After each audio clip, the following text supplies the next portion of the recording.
Palestinian Prime Minister Mohammad has announced the resignation of his government, saying new political measures were needed given the changing reality in Gaza.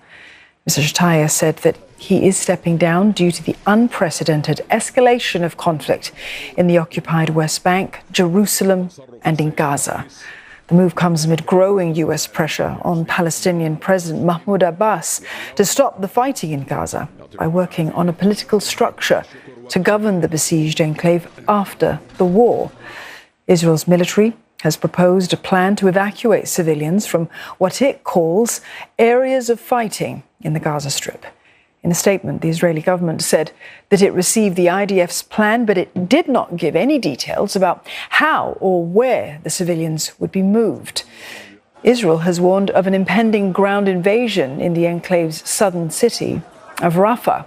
More than 1 million Palestinians shelter there. The city is also a key entry point for aid.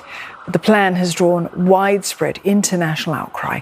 Governments and aid organizations have repeatedly expressed fears that a ground invasion of Rafah would cause more civilian casualties. For more, Sarah Coates joins us. She's live for us from Tel Aviv. Sarah, the resignation of the Palestinian Prime Minister and his government, what does it mean for the future of the Palestinian territories?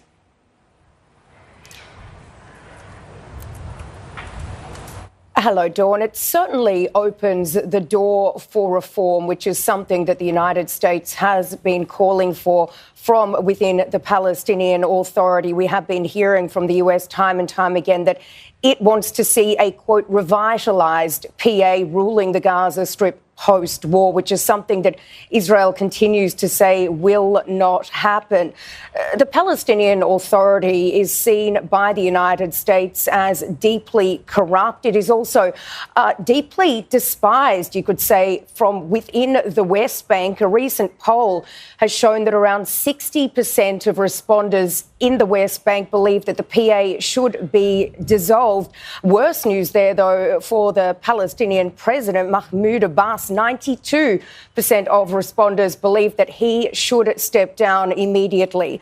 We did hear this resignation from Mohammad Shtayyeh a little earlier today when he addressed the morning cabinet meeting. He said that I see the next stage and its challenges require new governmental and political arrangements that take into account the new reality in Gaza and the need for Palestinian consensus based on Palestinian unity. So certainly does open the door a little bit. Still a very long way to go, Dawn, but we are hearing now from Palestinian sources that a new government could be put in place by the end of this week, and that is likely to be headed by Mohammad Mustafa, who was the former economy minister. Meantime, Sarah, there had been hopes of a basic outline of a hostage deal during talks in Paris. We do know that there is another round of truce talks being planned. What do we know about the negotiations so far on that?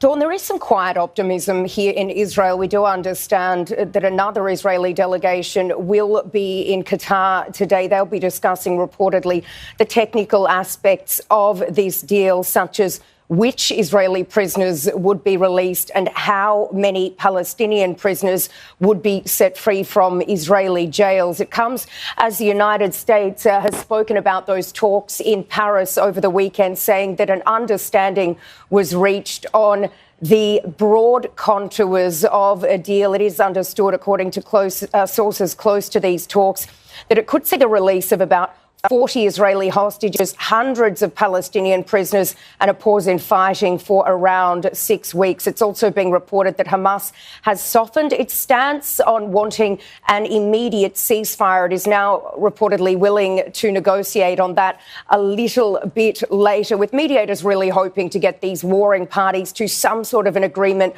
over the next few days, given that Israel has put this deadline on a ground operation down in the southern Gazan city of Rafah around Ramadan, which is supposed to fall on the 10th of next month. So certainly a lot of growing concern within the United States and also within other international parties of this operation, given that around 1.5 million displaced Palestinians are sheltering there, Dawn.